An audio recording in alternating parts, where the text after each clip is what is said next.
ছাব্বিশের নির্বাচনের নির্ঘণ্ট ঘোষণা না হলেও কেন্দ্রীয় বাহিনীর রুট মার্চ শুরু হয়ে গেল নদিয়ার তাহিরপুরে। পুলিশকে সাথে নিয়ে তাহিরপুর থানার বিভিন্ন এলাকায় রুট মার্চ করেন কেন্দ্রীয় বাহিনীর জওয়ানরা। বিশেষ করে জনবহুল এলাকায় গিয়ে ভোটের আগে সেখানকার পরিস্থিতি সম্পর্কে তারা খোঁজ খবর নিতে থাকেন। ভোটের সময় কোন এলাকাগুলো বেশি করে উত্তপ্ত হয় সেই সব এলাকার পরিস্থিতি সম্পর্কে আগে থেকে অবগত হয়ে নিচ্ছেন তারা।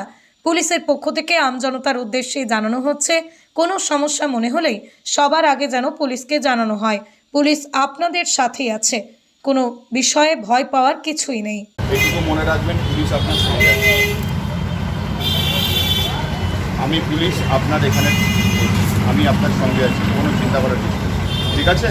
কোনো ভয়ভীতি নেই, কিছু নেই, আমরা কথা বলি, ঠিক আছে? কোনো কিছু হলে আমাদেরকে জানাবেন, আমাদের ফোন নাম্বার দেওয়া আছে, ফোন নাম্বারে আমাকে কন্ট্যাক্ট করবেন, ঠিক আছে?